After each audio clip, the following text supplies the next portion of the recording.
Lyca production சுபாஷ் கரன் மற்றும் red Jain movies தயாரிப்பில் உலக நாயகன் கமல்ஹாசன் நடிப்பில் பிரம்மாண்ட இயக்குனர் சங்கர் இயக்கத்தில் உருவாகியுள்ள இந்தியன் 2 வரும் ஜூலை 12 முதல் உலகமெங்கும் உங்கள் அபிமான திரையரங்குகளில். ஒத்திசைவு பட்டியலில் இருக்கும் கல்வியை மாநில பட்டியலுக்கு கொண்டு வந்தால்தான் நீட் விலக்கு தமிழ்நாட்டில் பெற முடியும் என்று விஜய் கூறியுள்ள நிலையில் அரசியல் அமைப்பு சட்டம் மாநில பட்டியல் பொதுப்பட்டியல் பற்றி என்ன கூறுகிறது என்று விரிவாக பார்க்கலாம்.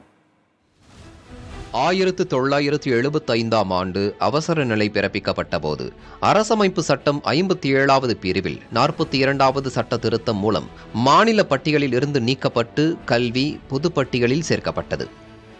ஏற்கனவே மத்திய மாநில அரசுகள் அதிகாரம் ஒத்திசைவு பட்டியலில் வனம், நீதி, சுகாதாரம், துறைமுகம் போன்ற துறைகள் இருந்த நிலையில் கல்வியும் அதோடு இணைந்தது. கல்வி பொதுப்பட்டியலில் உள்ளதால் ஒரே நாடு ஒரே தேர்வு நடைமுறைப்படுத்தப்படுவதாகவும் அரசமைப்பு சட்டத்தின் ஒத்திசைவு பட்டியலை மேற்கோள் காட்டி கல்வி மாநில பட்டியலில் கொண்டு வரப்பட்டால்தான் நீட் விலக்கு பெற முடியும் என நடிகர் விஜய் கூறியுள்ளார். நிரந்தர தீர்வு தான் என்ன அப்படின்னா, அந்த கல்வி பொது பட்டியலிருந்து மாநில பட்டியலுக்கு கொண்டு வரணும். ஒருவேளை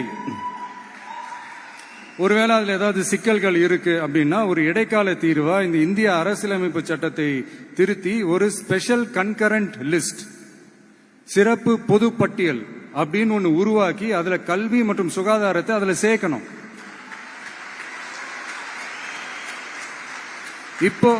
இப்போ இருக்கிற அந்த பொதுப்பட்டியல் என்ன ஒரு பிரச்சனை அப்படின்னா, நீங்க அந்த துறைகள்லாம் பாத்தீங்கன்னா மாநில அரசுகளுக்கு என்னதான் அதுல அதிகாரம் இருந்தாலும் அது முழுக்க முழுக்க ஒன்றிய அரசினுடைய கட்டுப்பாட்டில் தான் இருக்கு.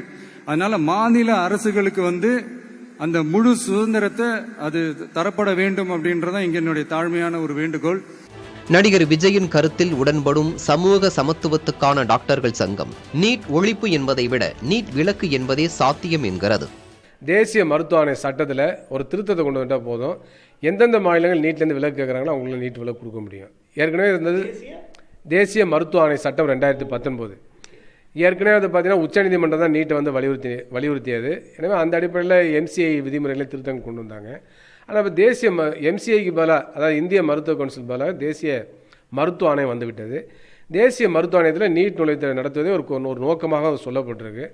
அப்போ தேசிய மருத்துவ ஆணைய சட்டத்தில் இந்த நீட் சட்ட ரீதியாக வந்ததுனால அந்த சட்டத்தில் ஒரு சிறிய திருத்தம் கொண்டு வந்து எந்தெந்த மாநிலங்கள் நீட் நுழைவு விலக்கு கேட்கின்றார்களோ அவர்களுக்கு வழங்கப்படும் என்று சொல்லிவிட்டால் அது சாத்தியம்தான். இந்திய அரசமைப்பு சட்டத்தை வடிவமைத்தவர்கள் கல்வியை மாநில பட்டியலில் சேர்த்தனர். ஆனால் இந்த 42வது சட்ட திருத்தம் மாநிலங்களுக்கு கல்வியில் அரசமைப்பு சட்டம் கொடுத்த உரிமையை முழுக்க பறிப்பதாகவும் கூட்டாட்சி தத்துவத்திற்கு உகந்ததாகவும் இல்லை என தெரிவிக்கும் ஆர்வலர்கள் விஜய் தெரிவிப்பது போல் மாநில பட்டியலுக்கு கல்வியை மாற்றுவதுதான் நீட் விலக்கிற்கான வழி என்கிறார்கள். புதிய தலைமுறைக்காக ஒளிப்பதிவாளர் ஐயப்பனுடன் செய்தியாளர் பாலவெற்றிவேல், நவநீத கிருஷ்ணன். லைகா புரொடக்ஷன் சுபாஷ் கரன் மற்றும் ரெட் ஜெயின் மூவிஸ் தயாரிப்பில் உலக நாயகன் கமல்ஹாசன் நடிப்பில் பிரம்மாண்ட இயக்குனர் சங்கர் இயக்கத்தில் உருவாகியுள்ள இந்தியன் 2 வரும் ஜூலை 12 முதல் உலகமெங்கும் உங்கள் அபிமான திரையரங்குகளில்.